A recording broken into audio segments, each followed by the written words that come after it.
Well, we all think we know about the Norman Conquest. William the Conqueror sailing across, landing at Hastings, fighting a great big battle and winning. So we know the mechanics of it. We know how. But do we know why? What brought William over here to conquer England? Well, you would think one motive might be pretty obvious: greed. William was a greedy man, certainly. When he died, and they wrote his obituary, they did mention the fact that he was avaricious. They used the word avarice. He was avaricious beyond average. So that much is most definitely true.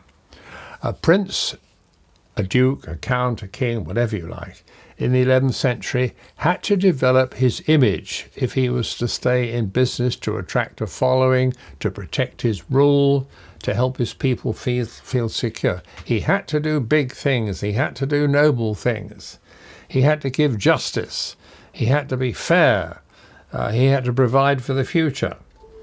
And he had to keep an eye out for the main chance to show his own people and everybody else that he was not to be trifled with. So William saw his chance with England. There's nothing unusual about that. Pretty well all medieval princes did pretty much the same. As an illustration, I'm sure you've heard of Alexander the Great. Alexander the Great was king of Macedonia in Greece. His entire career was taken up with conquering the Persian Empire, which was enormous. People often wondered why. Alexander had grown up in fear of the Persian Empire, and any Greek would want to get his own back on the Persian Empire, ideally, of course, remove it altogether. So the suggestion is that Alexander conquered the Persian Empire because it never occurred to him not to. That was the thing that he was there for. And in a similar way, William got the idea of conquering England because no alternative appeared particularly serious to him. And this was reinforced by the fact that in 1051, 15 years before the conquest, he'd visited England. And he'd met the king, Edward the Confessor. He was in fact distantly related to Edward the Confessor because his great-aunt, Emma of Normandy, was Edward the Confessor's mother. So there was a family relationship. And William claimed, when he got back to Normandy, not only that Edward had looked with favour upon him, treated him as a favoured and distinguished guest, and made a great fuss of him, but that he, Edward, would promise him, William, the crown when he, Edward, died. Now that's not so preposterous as it sounds, because Edward had no children, and he was not going to have any either because he had refused to have any kind of intimate relations with his wife. So the question of the succession was yawning wide open and getting wider with each successive year. So when the story got around that Edward had promised the crown to William, you can imagine the effect that this would have in Normandy, and in England for that matter. Great hope and excitement, possibly in Normandy, annoyance, indignation, even outrage in England.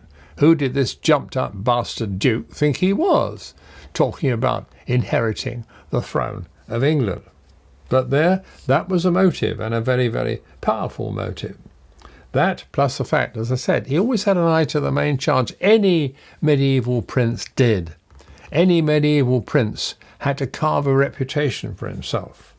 He was only as successful as his last campaign. That was what medieval dukes did. Now, that does not mean that William the Conqueror leapt out of bed one morning, feeling good, and said, "Hooray, yippee! What a splendid morning this is in the Middle Ages. It's great to be living in the Middle Ages. I know, chaps. Let's go and conquer England today, shall we?" Clearly, it was not like that. It took a very long time. And one of the questions that needed to be asked was it realistic? It's all very well to have these wonderful ideas, but look at the size of England, look at the size of Normandy. Was it really going to work? Was it realistic? And if it wasn't, how on earth was he going to sell it to his barons, to his vassals, to his subtenants? You see, William just couldn't issue a set of call-up papers and expect all his Norman barons to come to the feudal host and bring all their soldiers with him. Because generally speaking, not only generally, always, there were laws about this. The rules said that a knight was bound to serve his overlord for 40 days a year, free. 40 days a year, free. But most of the regulations implied that service of 40 days a year only meant within the territory that he ruled, in other words, Normandy. It didn't cover going on wild adventures to places like England. And in any case, quite a large number of his Norman vassals thought it was crazy. They too had looked at the map of England and Normandy, and they reckoned Normandy would be on a hiding to nothing. Look at the population of England, look at the resources of England, look at the size of England's army, look at the reputation, look at their history. They had 500 years of history. The Normans had only been there 150 years. They didn't stand a chance. So too many Norman barons who had worked very hard all their lives to carve out their own particular set of property weren't going to risk it all on some crazy enterprise in England where they could lose the lot.